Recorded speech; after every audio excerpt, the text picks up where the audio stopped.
부르는 찬양처럼 하나님의 품과 같은 여러분들의 가정이 될 수 있기를 주님의 이름으로 간절히 축원드립니다. 지난주는 우리 어버이날과 어린이 날이 있었고 또 연휴에서 많은 사람들이 가족과 함께 했으리라 생각합니다. 저도 당회와 여러분들이 배려해 주셔서 가족 친족과 함께 아름다운 자연 속에서 또 좋은 시간들을 가졌습니다. 이 5월에 여러분들의 가정에 다시 한번 하나님의 풍성함, 부활의 소망이 가득하게 되시기를 주님의 이름으로 간절히 축원드립니다. 지난주에 우리는 예수님께서 6월절에 제자들의 발을 씻는 것을 통하여서 그 씻는 것이 단순히 예수님이 제자들을 섬기는 것이 아니라, 그것을 보여주기 위한 것이 아니라 가룟 유다가 이제 곧 예수님을 배신하게 될 것인데 그 배반의 죄를 씻는 것이었다. 그런데 왜 가룟 유다의 발만 씻는 것이 아니라 제자들의 전체 발을 씻어야만 됐느냐? 그것은 성만찬을 통하여서 이제 한 몸이 되어지고 하나 된, 그래서 가룟 유다의 죄는 우리 공동체, 그 제자들 공동체 모두의 죄였기 때문에 그들의 발을 씻기심으로 인하여서 예수님께서 성찬과 이 발 씻음을 통하여서 자신이 끝까지 자기의 사람들을 사랑하시니라 라고 말씀하셨는데, 이제 그들이 배반하고 떠나게 될 걸 알지만 나와 한 몸이 되었기 때문에 끝까지 사랑하려고 하는 그 사랑의 의지의 표현이었다라는 것을 말씀드렸습니다. 이제 오늘 본문은 가룟 유다가 예수님을 팔게 되는 것을, 그 팔게 될 것을 상세하게 기록한 말씀입니다. 그런데 21절 하반절을 보면 이렇게 말씀하죠. 너희 중에 하나가 나를 팔리라 라고 말씀하고 있습니다. 나아가 27절에 보면 조각을 받은 곧 사단이 그 속에 들어간지라 라고 말씀하고 있고, 우리가 앞에서 봤던 2절에 마귀가 벌써 시몬의 아들 가룟 유다의 마음에 예수를 팔려는 생각을 넣었더라 라고 말씀하고 있습니다.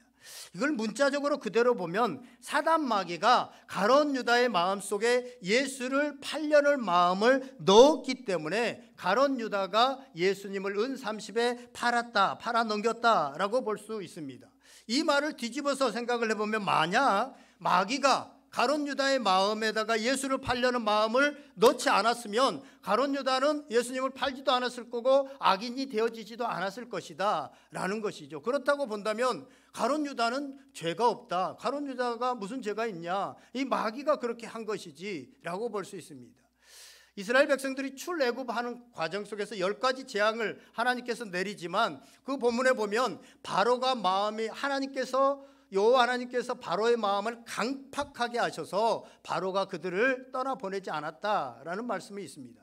그 말씀을 문자적으로 그대로 이해를 하면 바로가 무슨 죄예요? 하나님께서 그 마음을 강팍하게 했기 때문에 떠나지 않았던 것이지 바로가 죄가 없다라고 볼 수 있습니다. 그런데 여러분, 오늘 기억해야 될 것은요, 마귀는 절대로 사람들의 마음을 좌지우지하지 못한, 단지 유혹할 뿐이지 사람의 마음을 좌지우지할 수 없다고 하는 사실입니다. 여러분, 간장 종지, 조그만한 이런 간장 종지에는 뭘 담아요? 간장을 담죠. 대접에는 주로 뭘 담아요?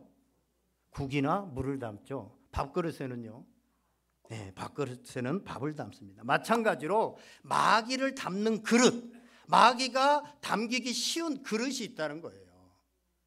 그 마귀가 담기는 마음이 따로 있다는 거예요. 바꿔 말하면 마귀가 가룟 유다의 마음속에 예수를 팔려는 생각을 넣었기 때문에 가룟 유다가 예수를 판 것이 아니라 이미 가룟 유다의 마음이 마귀의 생각을, 마귀의 뜻을 받아들이기 쉬운, 좋은 그런 그릇이 되어 있었다는 것입니다. 그래서 마귀가 가룟 유다를 사용한 것이죠.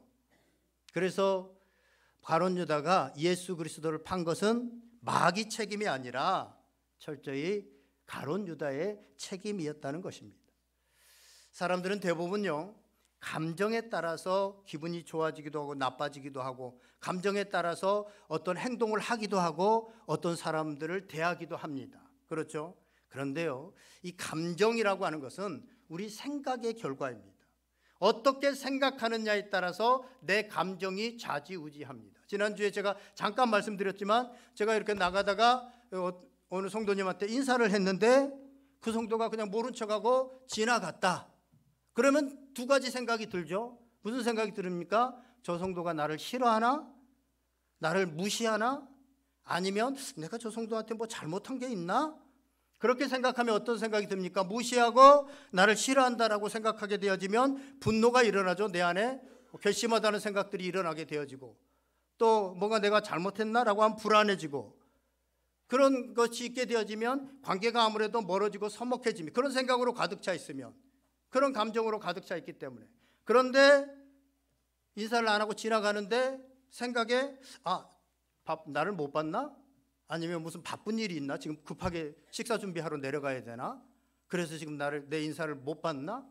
아니면 뭔가 본인의 문제가 좀 있어서 고민하면서 생각하다 보니까 그냥 지나쳤나? 이렇게 생각하면 전혀 기분 상할 일도, 내가 화낼 일도 없다고 하는 사실입니다. 그래서 우리는 생각이 중요합니다.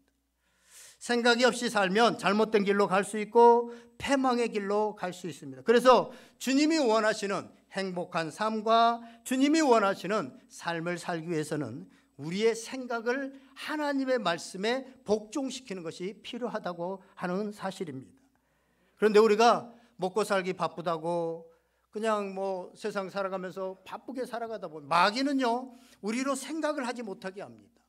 자꾸 바쁘게 만들어가지고 생각을 하지 못하다. 우리 신앙생활을 해도 여전히 그냥 내가 생각하는 대로, 내가 원하는 대로 그렇게 그냥 살아가도록 하지, 하나님의 말씀으로 이게 어떻게 생각해야 될 것인지 다시 생각하게 되지 못하게 만듭니다. 그래서 나타난 결과는 마지막에 후회하는 삶이 되어지고, 그때 그러지 말걸, 그때 그렇게 살아가지 말걸 라고 하는 껄껄하는 마지막 후회가 남게 되어진다고 하는 사실입니다. 오늘 다시 본문으로 돌아오게 되어지면 가룟 유다의 마음이 도대체 어떻길래 마귀가 좌지우지할 수 있었을까? 어떻게 가룟 유다의 마음이 어떻길래 마귀가 사용하기 쉬운 그릇이 되었는가라고 하는 사실입니다.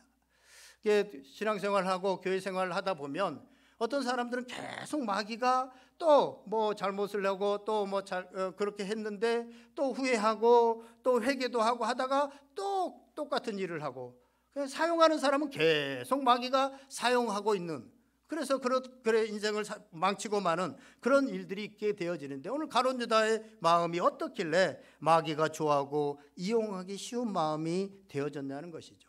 우리가 그것을 알려면 인간의 모습으로 오신 예수 그리스도, 예수님이 마귀에게 어떤 유혹을 받았고 어떻게 이겼는가라고 하는 것을 보면 마귀가 좋아하고 마귀가 쉽게 사용하는 그 마음과 그렇지 못한 마음을 우리가 알 수 있게 되어집니다. 예수님께서 공생애를 시작하실 때 처음 40일 동안 아무것도 먹지 않고 금식을 하셨습니다. 그리고 배고픈 가운데 마귀가 와서 유혹을 합니다. 첫 번째 와서 유혹을 하는 것이 뭐냐? 배고픈 예수님에게 이 돌들을 들어서 떡덩이가 되어서 먹어라, 떡덩이가 되게 하라 라고 하는 유혹을 합니다. 줄인 배를 채우기 위해서 하나님의 그 창조의 법칙이나 질서를 다 무시하고 내가 원하는 대로 내가 필요한 것을 채우라는 것입니다. 여기서 우리가 알게 되어지는 마귀가 좋아하는 마음은 자기중심적인 마음입니다. 너무너무 이기적인 마음, 나만 채우면, 내 배만 채우면 되고 자기만을 생각하는 그런 생각, 그런 자의 마음에는요 마귀가 뿌리를 내립니다. 마귀가 뿌리를 내려서 계속 그런 사람들은 사용하게 되어집니다. 이렇게 유혹하자 예수님께서 뭐라고 말씀하십니까? 사람이 떡으로만 살 것이 아니요 하나님의 입으로부터 나오는 모든 말씀으로 살 것이니라. 아멘.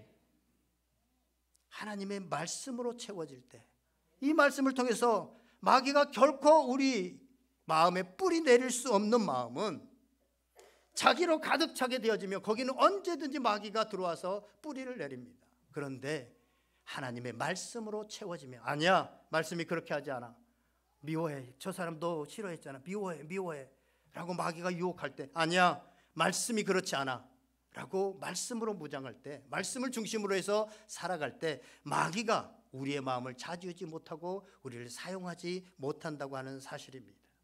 다음으로 마귀가 예수님께 뭐라고 말을 합니까? 이게 안 통하니까 성전 꼭대기에 올라가서 뛰어내려 보라고 말을 합니다. 그러니까 예수님께서 말씀하시기를 주 너희 하나님을 시험하지 말라. 여기서 알게 되어지는 마귀가 선호하는 마음은 어떤 겁니까? 헛된 명예, 헛된 허세, 헛된 어떤 눈에 보이는 어떤 신비적인 거, 이런 것들을 통하여서 이런 마음들을 가지고 있으면 마귀가 쉽게 사용할 수 있다는 거예요. 반면에 마귀가 접근할 수 없는 마음은 어떤 마음이냐? 오직 바른 신앙을 가진 거, 하나님을 시험하면 안 돼 라고 하는 바른 시험, 이런 신앙을 가질 때 마귀가 우리의 마음에 범접하지 못한다고 하는 사실입니다. 그렇게도 안 되니까 마지막으로 마귀가 또 뭘 합니까? 자기에게 경배만 하면 이 보여주는 높은 산에 올라가서 이 세계 만국을 다 보여주리라 라고 유혹합니다. 그러니까 예수님께서 뭐라고 말씀하십니까? 주 너희 하나님만 경배하고 다만 그를 섬기라 라고 말씀하고 있습니다. 마귀가 사용할 수 없는 마음은 하나님을 내가 경배하는 자야, 하나님을 섬기는 자야 라고 하는 마음들을 가지고 있을 때 그 마음에는 마귀가 들어오지 못한다고 하는 사실입니다. 이처럼 마귀가 즐겨 사용하는 도구, 즐겨 사용하는 마음은 오직 자기 명예, 자기 이익, 내 자존심, 자기만을 위해서 사는 삶, 이 삶을 매는 마귀가 역사하기 쉽고 뿌리를 내리기 시작합니다. 이것을 바로 성경은 우상숭배다. 우상숭배는 제3의 어떤 것이 아닙니다. 내 마음에 탐심이 가득할 때, 탐심은 곧 우상숭배다. 이런 것들로 내가 가득하게 되어질 때 그것이 바로 우상숭배라는 것입니다. 반면에 마귀가 결코 좌지우지할 수 없는 마음은 자신이 아니라 하나님만을 삶의 목적으로 삼는 마음. 바울의 표현에 의하면 제가 자주 말씀드리지만 나는 죽고 예수 그리스도로 살아가게 되어지면 그 마음은 마귀가 사용할 수 없다고 하는 사실입니다. 우리는 가룟 유다가 인생을 어떻게 마쳤는지 잘 압니다. 그는 스스로 목매어 죽었습니다. 그러나 그가 팔았던 예수 그리스도는 고난을 당하고 죽음에 이르렀지만 결국 이 땅의 삶은 부활로 마무리하였습니다. 우리가 마귀의 유혹을 뿌리친 주님의 마음을 본받을 때 우리의 삶도 때로는 어렵고 힘들고 죽음과 같은 삶이 있을지라도 우리의 삶의 최후의 끝에는 빛과 부활로 마무리될 것입니다. 그렇지 않으면 믿는 사람들도 마귀에게 쉽게 쓰임받을 수 있습니다. 내 마음도 공동체도 마귀의 놀이터가 될 수 있다고 하는 사실입니다. 여러분, 아벨이 제사를 받았는데 그 가인이 아벨의 제사만 받고 자신의 제사는 받지 않는다는 것 때문에 사실은 시기해서 아벨이 뭔가 잘못한 것이라기보다는 자신이 시기해서 아벨을 죽이고 맙니다. 그 가인이 누굽니까? 이방인입니까? 아닙니다. 하나님이 바로 직접 지으신, 창조하신 그 아담의 장남이 바로 이 가인입니다. 권력 때문에 아버지의 목에 칼날을 들이댔던 압살롬이 누굽니까? 하나님을 모르는 이방인입니까? 아닙니다. 하나님을 믿던 그 유명한 다윗의 친아들입니다. 사도행전 5장에 성령을 속인 아나니아와 삽비라는 교회 밖의 사람이었습니까? 아닙니다. 그 당시에 성령이 임하고 은혜로웠던 초대교회, 교회 안에 교인으로 있었던 사람입니다. 오늘 본문에 나오는 가룟 유다는 어떻습니까? 예수님과 무관한 사람이었습니까? 아닙니다.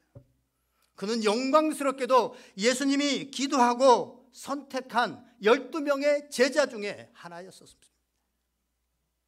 겉으로 그들은 모두 다 하나님을 알고 하나님을 믿는 사람과 같이 제사도 드리고 따라다니기도 하고 함께 동행도 하고 뭔가 바치기도 하고 하나님을 믿는 사람처럼 보였습니다. 그러나 철저히 자기중심적인 이기적인 세상의 헛된 영광과 허세를 쫓는 마음을 버리지 못하다가 결국은 마귀의 도구가 되어져서 치욕적인 인생으로 마감을 하고 마는 것을 보게 되어집니다. 우리 속에는 두 마음이 있습니다. 두 그릇이 있습니다. 마귀가 즐겨 사용하는 자기 도구로 여기는 그런 마음과 마귀가 범접도 하지 못하는 두 마음이 우리 안에는 있습니다. 언젠가도 말씀드렸지만 미국 인디언 속담, 인디언들에게 전해지는 그 이야기 중에 두 마리 늑대 이야기가 있습니다. 두 마리 늑대. 할아버지가 손자를 앉혀놓고 얘기합니다. 모든 사람 안에는 두 마리의 늑대가 싸우고 있단다.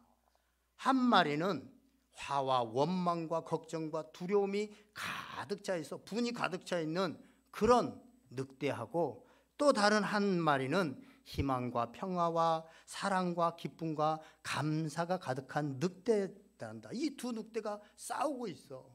그러면 손자가 묻습니다. 그럼 그 두 마리 늑대가 싸우면 어느 늑대가 이기나요? 어느 늑대가 이기나요, 여러분? 할아버지가 대답합니다. 내가 먹이를 주는 늑대가 이긴단다. 그렇습니다. 우리 안에는 두 마리의 늑대가 있고 두 그릇이 있습니다. 하나님의 쓰시기에 좋은 마음이 있고 마귀가 쓰기에 좋은 마음이 있습니다. 물론 우리가 하나님의 말씀으로 채워서 초지일관 한 마음으로 살아가려고 하고 살아가지만, 대부분의 사람들은 이런 마음을 가지고 있지만 특정한 상황에서는 이 마음을, 또 다른 상황에서는 이 마음을, 이 마음 저 마음 왔다 갔다 품고 삽니다. 그래서 우리가 마귀의 유혹을 물리치신 그 예수님의 마음을 품고 닮아가지 않으면 결정적인 순간에 우리는 가룟 유다와 같은 선택을 하게 되어지고, 그 가룟 유다의 선택은 영원한 선택이 되어진다고 하는 사실들을 잊지 마시길 바랍니다. 그래서 잠언 4장 23절은 무릇 지킬 만한 것보다 더욱 내 마음을 지키라. 생명의 근원이 이에서 남이니라 라고 말씀하고 있습니다. 내 마음을 지킬 때, 근데 내 마음은 내 혼자 지켜지나요? 그래서 우리는 하나님의 말씀으로 묵상하고 말씀으로 무장하고 기도하면서 성령 하나님이 내 마음을 지키시도록 우리는 하나님께 의탁하는 것입니다.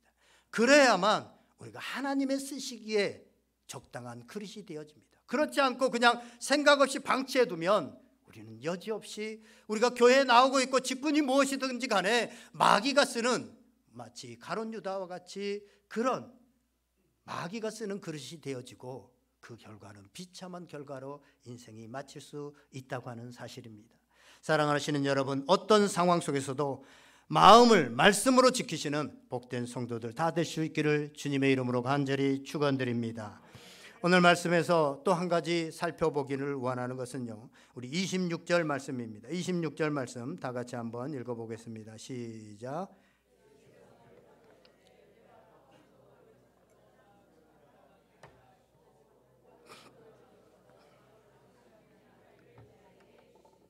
아멘. 시몬을 부르는데 가롯 시몬의, 아니 유다를 부르는데 가롯 시몬의 아들 유다라고 말씀하고 있고, 지난주에 봤던 2절에서도 마귀가 벌써 시몬의 아들 가롯 유다의 마음에 예수를 팔려는 생각을 넣었더라라고 말씀하고 있습니다. 여기서 가롯은요, 그리옷이라고 하는 지명 이름입니다. 지방 이름이에요. 안성처럼. 그러니까 이 유다는 그리옷 지방 사람, 가롯, 우리말로는 가롯 지방에 사는 사람인데 그 아버지가 시몬이다라는 것이죠. 가롯 유다라고 하고 그가 어디 출생이다라는 것을 말씀하고 있습니다. 그런데 오늘 성경은 계속 시몬의 아들 유다라는 말씀을 덧붙이고 있습니다. 성경은요, 이 시몬, 가롯 유다의 아버지 시몬이 어떤 일을 했고 어떻게 살았는지에 대해서 성경에 전혀 나오지 않습니다.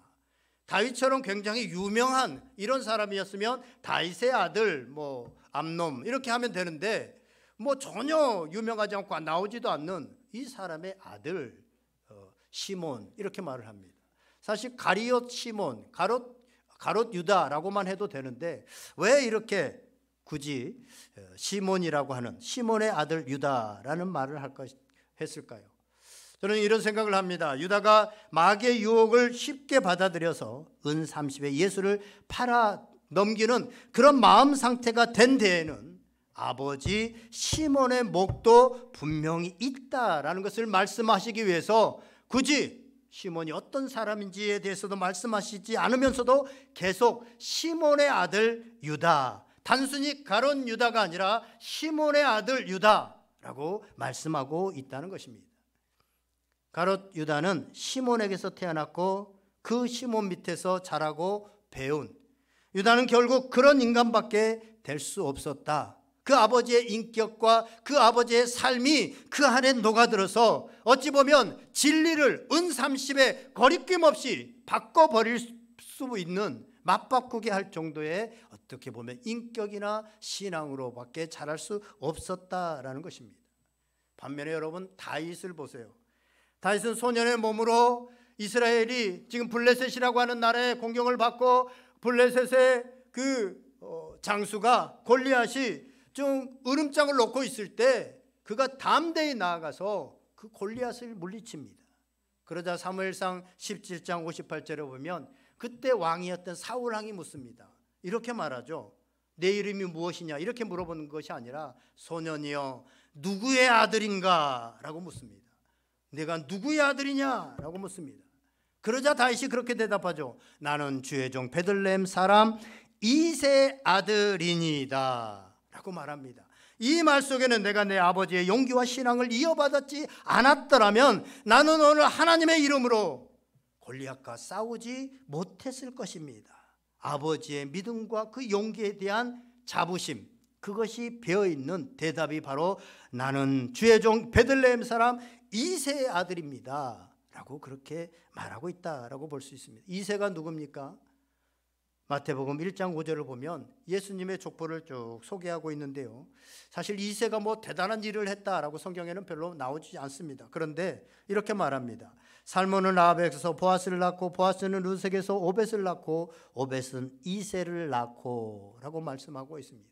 이새의 증조부였던 살몬은 어떤 사람입니까? 살몬은 하나님의 말씀에 순종해서 이스라엘 백성들이 가나안에 들어갈 때 12정탐꾼을 뽑을 때 정탐꾼의 한 사람으로서 가나안을 정탐했던 사람입니다. 거기 정탐해 가지고 갔더니 거기에 여리고에 누가 있었습니까? 라합이라고 하는 여인이 있었습니다. 이 여인은 이미 하나님을 알고 있었고 하나님을 경외하고 있어서 이 이스라엘 백성들을 돕기를 원했습니다. 그래가지고 결국은 이스라엘을 도운 제1의 여리고 신앙인, 이 사람이 라합입니다. 이 라합과 살몬이 결혼을 한 거예요. 이방인 여자하고. 거기서 낳은 사람이 누구예요? 바로 보아스입니다. 보아스. 이 보아스는 누굽니까? 먼저 보아스가 누구랑 결혼합니까? 룻과 결혼하게 되어지잖아요.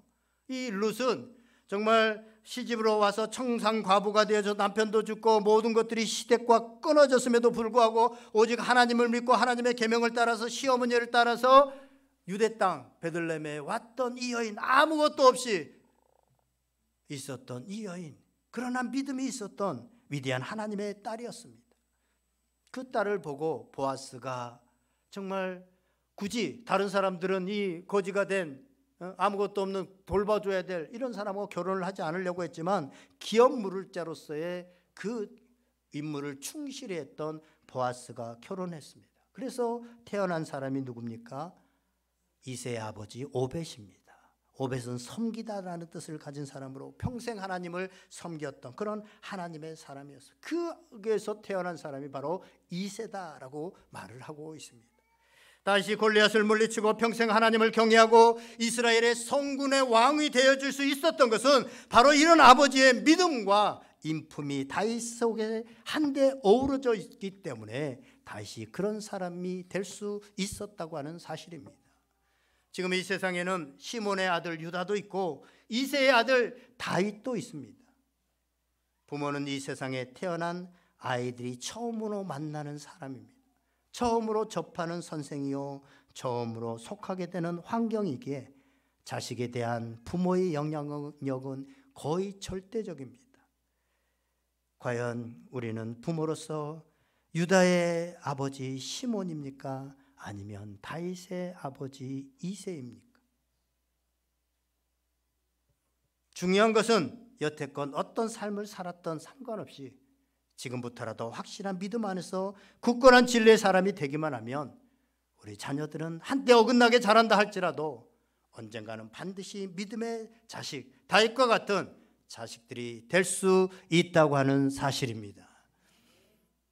소천하신 저희 선친께서는 할아버지가 일찍 돌아가셔서 헐어머니 손에서 뭐 그 당시에 할아버지가 그러니까 아버지가 일찍 돌아가셨으니 그 당시에 뭐 몰려진 재산도 없이 너무너무 찢어지게 가난하며 자라서 학교는 문턱도 밟아보지 못했습니다. 몸 체구도 왜소하고 어려서부터 잘 못 드셔서 그런지 중간에 눈도 한번 너무 영양실조로 눈도 멀고 남의 일을 할 수가 없었어요. 어디 가서 일을 해야 돈을 벌어오는데 자기 땅도 없으니까 어디 가서 일을 해야 돈을 벌어오는데 일을 할 수가 없어요. 왜냐하면 일을 시키면 체력이 약해서 못 하시니까. 그러니까 일하러 가지지도 못한 거예요. 그러니까 뭐 이거는 어떻게 먹고 살 수가 없는 거죠. 어찌어찌 하면서 했는데 그런 사람한테 누가 결혼해? 그러니까 늦게 30이 다 돼서야 그 당시에 병든 저희 어머니와 결혼한 거예요. 누가 번듯한 색시가 오겠습니까? 그런 배운 것 하나도 없죠. 학교도 못 나왔죠. 가진 것 하나도 없죠. 몸도 허약해가지고 뭘 못하는데 누가 시집을 보내겠습니까? 그런데 결혼해서 아무것도 없이 7남매를 낳아 기르셨습니다. 그래서 자식 교육은 고사하고 일단 그 아이들 먹이는 것이 저도 청년 때까지만 하더라도 일단 먹고 사는 것이 사실은 뭐 다른 걸 볼 것이 없었습니다. 그 과정에서 정말 살 수 없는 과정에서 붙들었던 것이 바로 저희 선생님께서 붙들었던 것이 바로 신앙입니다. 하나님만 붙들고 사셨습니다. 제가 중3 때 시골 학교에서 고입시험을 앞두고 뭐 조금 시내 좋은 학교, 인문계 학교에 진학을 한 학생들은요, 일요일에 학교 나와서 공부하게 했습니다. 그때 우리 아버지께서 분명한 신앙관이 있기 때문에 학교에 찾아오셔서 이런 말씀을 선생님께 했습니다. 우리 아들은 좋은 학교 안 보내도 좋으니까 주일에 교회 가야 됩니다. 그러니까 주일에, 일요일에 학교 오라고 하지 마세요. 그래서 저는 그날부터 학교 주일에는 안 갔습니다. 교회 가서 예배 드렸습니다. 저한테는 엄청 좋았죠. 일요일에도 토요일 그때만 하더라도 토요일도 학교 갔잖아요. 그래서 저는 학교를 안 갔습니다.